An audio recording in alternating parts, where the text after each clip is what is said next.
houve também a ocultação. O crime foi cometido sob essa modalidade, tanto que o dinheiro estava escondido em espécie para fins de lavagem. Segundo o Ministério Público, Lira atuou em esquema que lavou mais de $1 milhão para um escritório de advocacia. Depois de uns 5 dias, ela viu que tinha alguma coisa errada. Apareceu esta marca. E aí, o pesadelo começou. Você sabia que estacionar longe do meio-fio é uma infração de trânsito?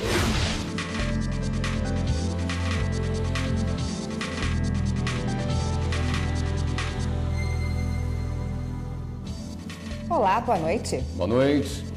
Por maioria de votos, a segunda turma do STF aceitou a denúncia contra o deputado federal Eduardo da Fonte, do Partido Progressista. O parlamentar vai responder pelos crimes de corrupção passiva e lavagem de dinheiro.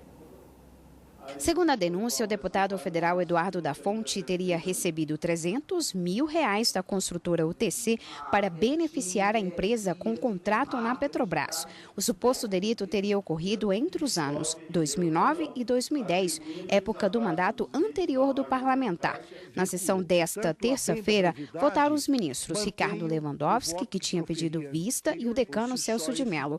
Os dois consideraram que há indícios suficientes para tornar o deputado réu e acompanhar o relator do inquérito, ministro Edson Fachin. Mantenho o voto que proferi anteriormente, com as vênias que peço a divergência aberta com relação ao voto de Vossa Excelência enquanto relator. Como sabemos, para efeito desse juízo inicial de admissibilidade de uma peça acusatória com o objetivo de fazer instaurar o processo penal de conhecimento, não se exige uma prova completa, não se exige uma prova integral do delito de ser autor. A turma também considerou prejudicada a questão de ordem apresentada pela Procuradora-Geral da República, Raquel Dodge. Ela questionou qual instância deveria julgar o parlamentar diante da decisão da Corte sobre o alcance da prerrogativa de foro em razão da função,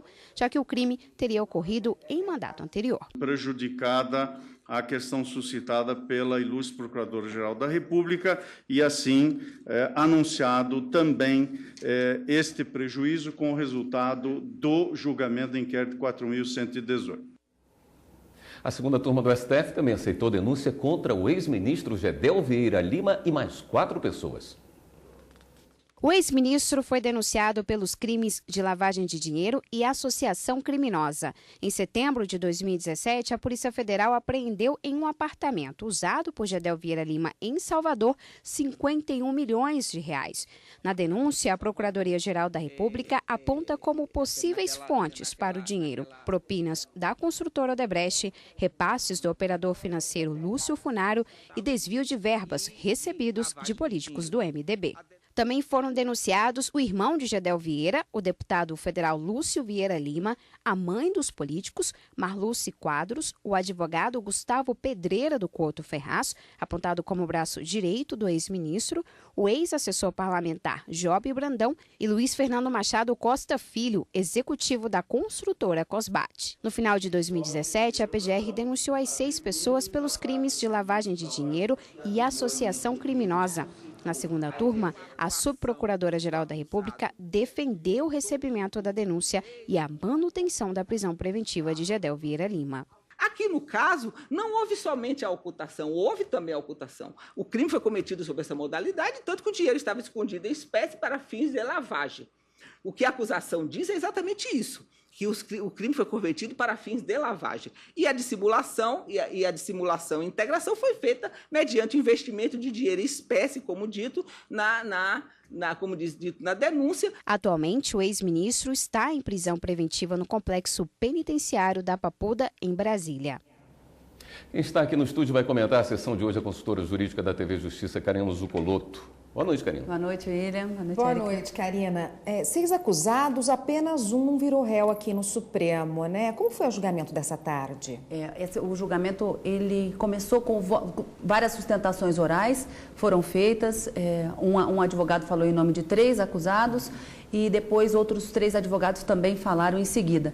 Então, isso tomou bastante tempo da segunda turma, logo no início da sessão, após o julgamento do primeiro caso.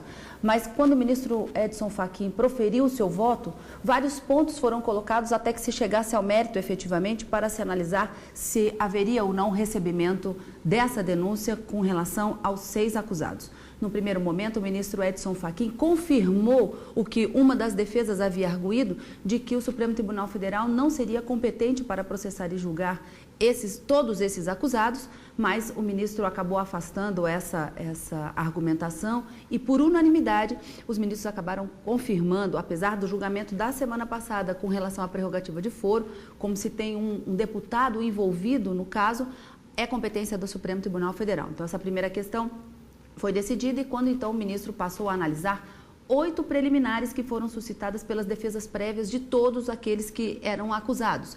Dentre uma das preliminares, e que todas acabaram sendo rejeitadas, é que a fundamentação da busca e apreensão não teria sido devidamente fundamentada, o que o ministro Edson Fachin, em um voto bastante resumido, como ele mesmo disse, acabou afastando, entendendo que as decisões eram bem fundamentadas, que a busca e apreensão no apartamento dos 51 milhões teria sido baseado única e exclusivamente em uma denúncia anônima, o que contrariaria o artigo 5º da Constituição, mas lembrando uma jurisprudência, uma decisão até mesmo proferida pelo ministro Celso de Mello, o ministro Edson Fachin confirmou a jurisprudência do Supremo e disse que quais são as hipóteses em que essa denúncia anônima pode ser conduzida e levada às autoridades públicas a eventuais investigações e, portanto, afasta mais esse tipo de nulidade e todas aquelas que foram arguídas, de uma certa forma, afastadas. Afastadas as preliminares, passou-se a análise da justa causa e das circunstâncias para o recebimento da denúncia.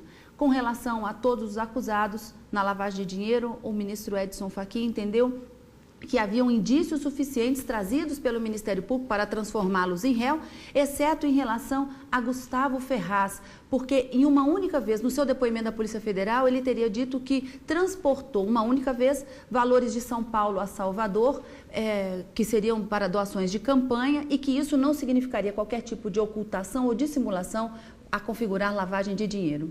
E nesse sentido, acabou afastando esse acusado, não se transformando em réu.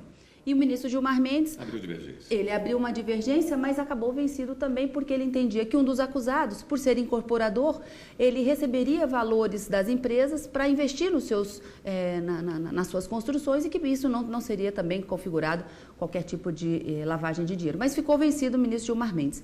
Então, de todos os acusados, apenas Gustavo Ferraz não transforma-se em réu aqui no Supremo. Obrigado, Karina. Eu que agradeço. Obrigada. Os ministros da primeira turma negaram o retorno ao cargo de um juiz do Espírito Santo acusado de estelionato. A mesma sessão, o colegiado manteve ação penal contra uma funcionária da ABIN, a Agência Brasileira de Inteligência, que teria fraudado o concurso público à instituição. Os ministros negaram o trancamento da ação penal contra Fernanda Leal Dias Mongon, oficial da ABIN, a Agência Brasileira de Inteligência. Ela foi afastada do cargo por suposta participação de um esquema que investiga a fraude num concurso público da agência. As acusações: estelionato, receptação e fraude à concorrência. O relator ministro Marco Aurélio votou contra o trancamento da ação penal. Segundo o ministro, a análise da ação está em fase final no Tribunal Regional Federal da Terceira Região e foi seguido pelos outros ministros. Acompanho o ministro relator, como bem salientado, os autos, o processo já se encontra em fase de decisão de sentença, de análise final, e o juiz terá mais condições na análise probatória. Os ministros também negaram a volta ao cargo de um juiz de Vitória, no Espírito Santo. Ele havia sido acusado de estelionato e formação de quadrilha, junto com um grupo de advogados e um desembargador.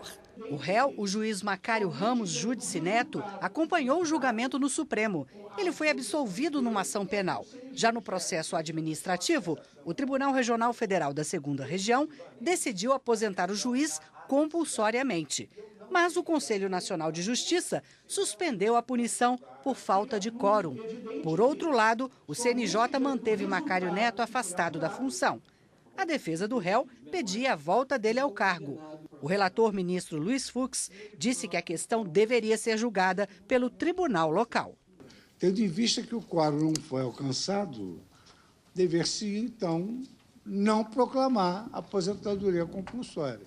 A minha proposta seria concessão parcial. Eu não concedi liminar, então a aposentadoria compulsória está sob júdice, para que ele se submeta a um julgamento do seu tribunal local. O ministro Luiz Roberto Barroso divergiu. Diz a Procuradoria-Geral da República, aspas, dentre as imputações, destacaram-se o envolvimento do juiz com acusados de explorar jogos de azar no Espírito Santo, a suspeita de usar o cargo para obtenção de favores na Câmara dos Deputados, a concessão de medidas judiciais para permitir a liberação de máquinas caça-níqueis montadas com componentes eletrônicos de importação proibida, além do aumento patrimonial incompatível com a renda declarada. Quem é do ramo sabe a dificuldade que é punir colega em ambientes corporativos. E ainda assim, a maioria absoluta dos que participaram do julgamento assim se pronunciaram. Os outros ministros seguiram o mesmo entendimento. Só o ministro Marco Aurélio não votou, porque disse que estava impedido. A filha dele, que é desembargadora, já havia julgado o juiz. A primeira turma ainda negou o pedido para diminuir a pena do italiano Emanuele Savini. Ele foi condenado a 14 anos de prisão por tráfico internacional de drogas. Em 2010, ele foi preso em flagrante com 250 quilos de cocaína, escondida em vasos de plantas que embarcariam no porto de Itaguaí, no Rio de Janeiro. Sob o ângulo da reprovabilidade, o paciente teria lançado mão dos conhecimentos possuídos quanto à importação e exportação. Ele se dedica ou se dedicava antes de ir para o Chilindró. O ministro Alexandre de Moraes enviou 6 inquéritos e uma ação penal que tramitavam no Supremo Tribunal Federal para instâncias inferiores, entre elas uma investigação sobre o senador Aécio Neves por suposta fraude em licitação para a construção da cidade administrativa, sede do governo estadual de Minas Gerais. Todos os casos deixarão de tramitar na Corte por conta da decisão da semana passada que restringiu o foro privilegiado de parlamentares. O inquérito sobre Aécio, que investiga fatos ocorridos em 2007, quando ele era governador, foi remetido para a primeira instância criminal em Belo Horizonte. Também pelo mesmo motivo, a decisão do Supremo que restringiu o foro privilegiado de parlamentares, o ministro Celso de Mello, do Supremo Tribunal Federal, encaminhou para a primeira instância da Justiça de São Paulo um inquérito no qual o deputado federal Francisco Everardo Oliveira da Silva, o Tiririca, é investigado pela suposta prática de assédio sexual. De acordo com o decano, o caso em questão se refere a um delito supostamente cometido no curso do mandato, mas sem qualquer relação com ele. E ainda nesta edição, infração de trânsito. Você pode até cometer algumas com frequência e nem sabe que pode ser multado por isso. Você sabia que estacionar longe do meio-fio é uma infração de trânsito?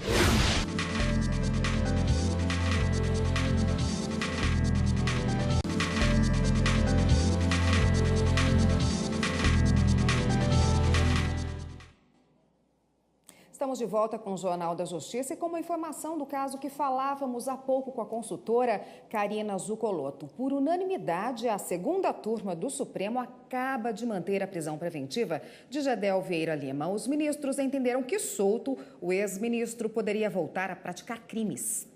O STJ manteve a prisão preventiva do lobista Milton Lira, acusado de ser doleiro do MDB. Ele teria atuado na aplicação irregular de recursos do Postales, o Fundo de Previdência Complementar dos Correios. Milton Lira foi preso pela Polícia Federal na Operação Rizoma, desdobramento da Lava Jato no Rio de Janeiro, por suspeitas de envolvimento de desvios de recursos do Postales, fundo de pensão dos funcionários dos Correios. Segundo o Ministério Público, Lira atuou em esquema que lavou mais de $1 milhão para um escritório de advocacia. Ao negar o pedido de liminar, os ministros da sexta turma entenderam que a prisão está devidamente justificada na necessidade de interromper a atividade criminosa e de impedir a ocultação de valores ilícitos. Jogar água no pedestre, buzinar indevidamente são infrações que muita gente desconhece, mas que rende multa. O Código de Trânsito Brasileiro também prevê punições até para quem não ligar o limpador de para-brisa. Quem dirige sabe que precisa ter atenção total para conduzir bem o veículo e evitar acidentes. Mas, na prática, muitos motoristas insistem em não respeitar as leis de trânsito. Aí não tem jeito, acabam tendo que pagar multas. Excesso de velocidade, sem o cinto de segurança, dirigir, falar no celular. Mas a lista de infrações não para por aí. Você sabia que pode ser multado se não usar limpador de para-brisa em dia de chuva? Ou buzinar de forma prolongada e sucessivamente em um engarrafamento? Realmente eu não sabia que isso seria uma infração, né? Então estou até surpreso com o que você me perguntou, né? Não usar o limpador de para-brisa em dia de chuva é considerado uma infração média. O condutor do veículo recebe 4 pontos negativos na carteira de habilitação e o valor da multa é de R$ 130,16. Já para quem usa a buzina de forma errada, a multa é de R$ 88,38. A infração é leve e o condutor recebe 3 pontos negativos na carteira.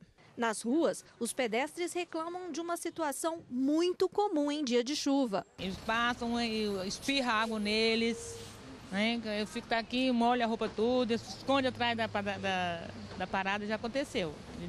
O dia que eu estava aqui já aconteceu. Tá chovendo assim, os carros, os ônibus, eles nem se preocupam com quem está aqui, parece que faz de propósito. Joga água na gente. Passar em poça d'água molhando o pedestre é uma infração média e custa mais de R$ 130. Uma outra situação que o motorista pode ser penalizado é esta aqui, quando estaciona mais de 50 centímetros longe do meio-fio. Essa infração é considerada leve e o valor da multa é de quase R$ 90. O diretor de fiscalização do Detran do Distrito Federal explica que essas infrações são menos flagradas porque é necessário a presença de um agente de trânsito para fazer a autuação. Ele explica ainda que lombadas eletrônicas e câmeras de monitoramento não estão aptas para registrar esse tipo de desrespeito, mas o Detran está de olho. Nós estamos monitorando e sempre que possível a gente faz um mapeamento prévio para identificar os pontos mais comuns do cometimento da infração e, a partir daí, criar um planejamento para fiscalizar esses condutores.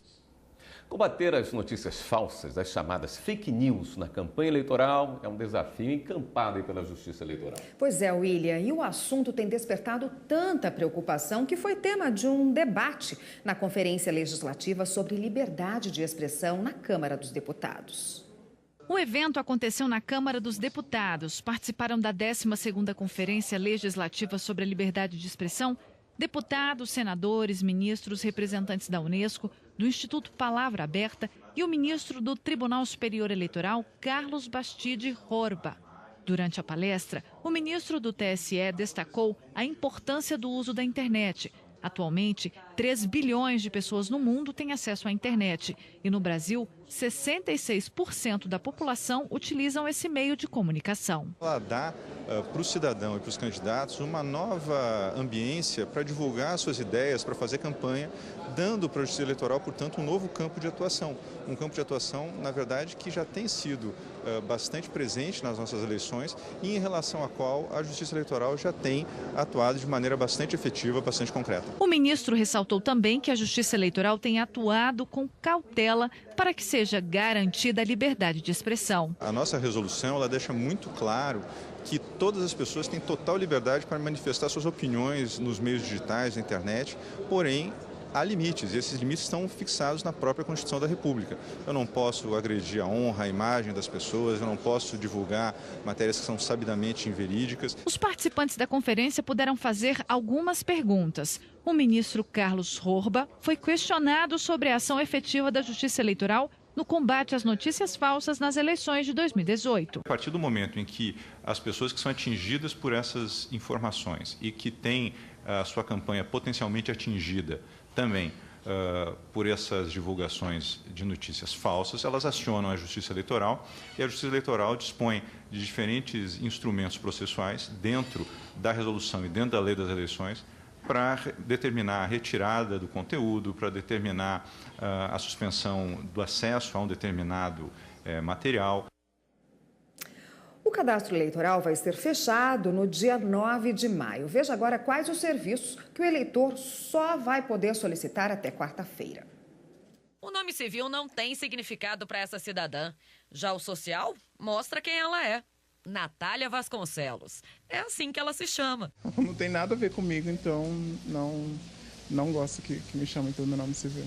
O nome social já pode ser incluído no título de eleitor. No cadastro do TSE, também é possível fazer a alteração do gênero. Esse reconhecimento da possibilidade de mudança do gênero e do nome tem uma notável influência no âmbito eleitoral. Não só por conta de um documento, nesse ano, muito expressivo da identificação, mas também na possibilidade de interferir no próprio processo eleitoral, concedendo ao gênero um número de cadeiras proporcionais a que agora será, digamos assim, registrado. Mas para a eleição deste ano, esse tipo de mudança tem que ser feita até o dia 9 de maio, assim como outros serviços, por exemplo. Trocou de domicílio eleitoral?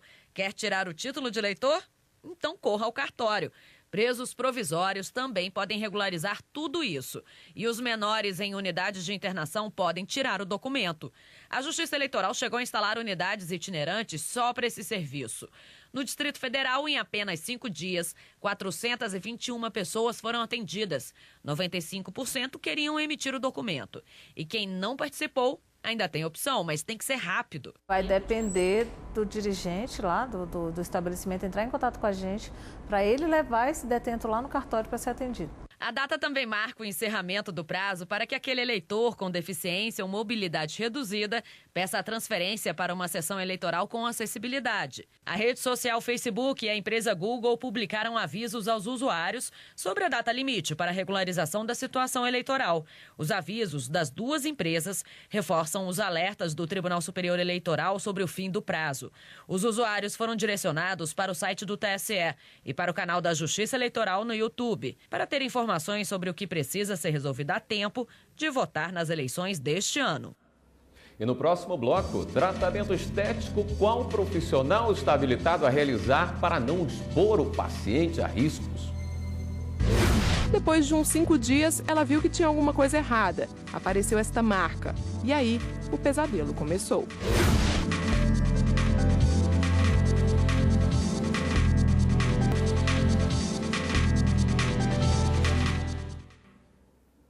O Tribunal Regional Federal da Primeira Região, com sede de Brasília, declara nula a decisão do Conselho Federal de Farmácia que autorizava farmacêuticos a realizarem procedimentos estéticos como peelings e laser terapia.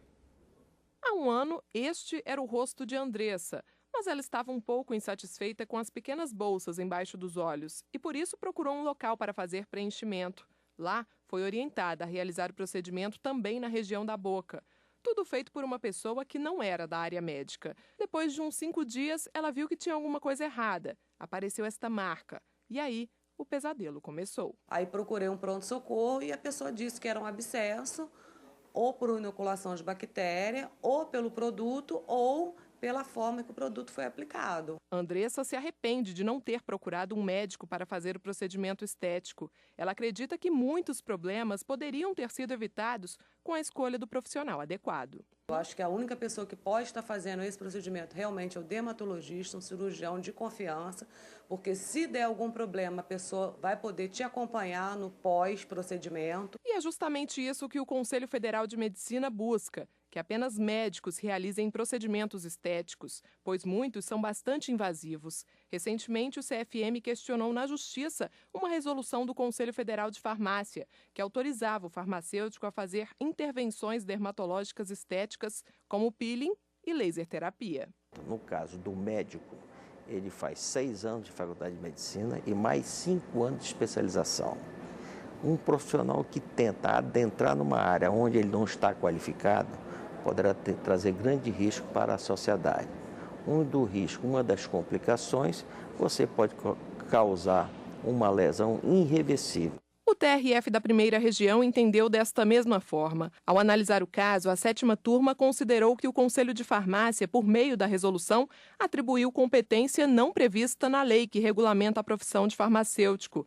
O colegiado, por unanimidade, declarou a nulidade da norma. A relatora, desembargadora federal Ângela Catão, ressaltou que os profissionais não médicos estão impedidos de praticar atos médicos em procedimentos estéticos considerados invasivos em maior ou menor grau.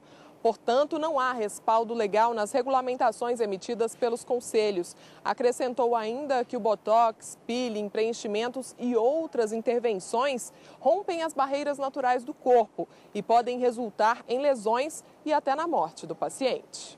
Este advogado esclarece que a Constituição prevê a liberdade de exercício profissional desde que atendidas as qualificações estabelecidas em lei. Uma resolução não pode estar e não estará nunca acima de uma lei.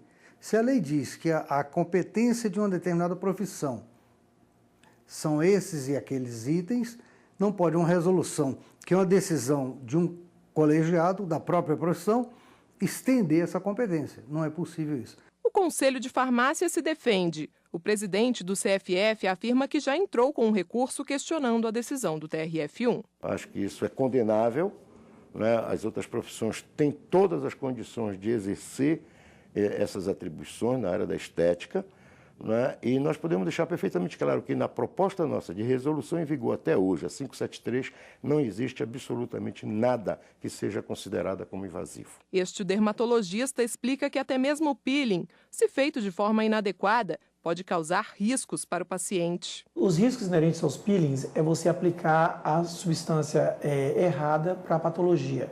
Eu costumo comparar como um engenheiro, arquiteto e decorador.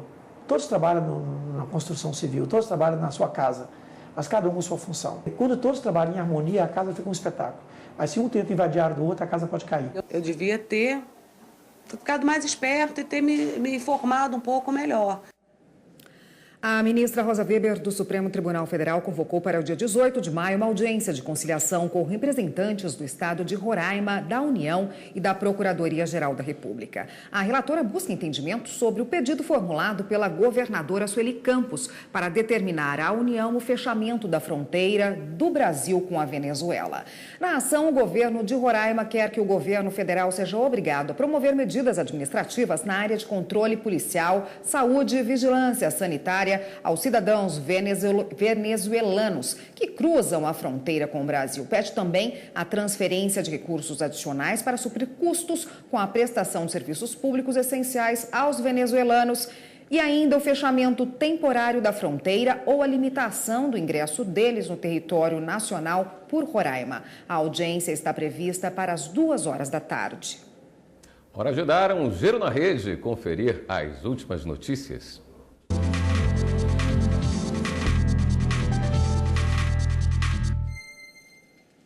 E quem está na redação do Jornal da Justiça hoje vai nos atualizar das últimas notícias é a repórter Fernanda Porto. Boa noite, Fernanda.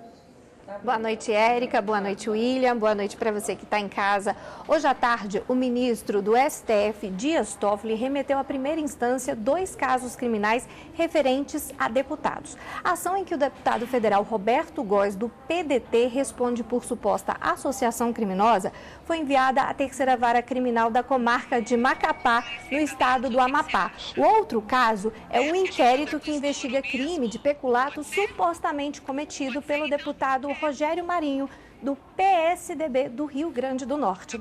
A decisão segue entendimento do STF que prerrogativa de foro só vale para casos relacionados ao mandato. E como as investigações dos 2 casos apontam que os crimes não são relacionados aos mandatos, foram remetidos para a primeira instância.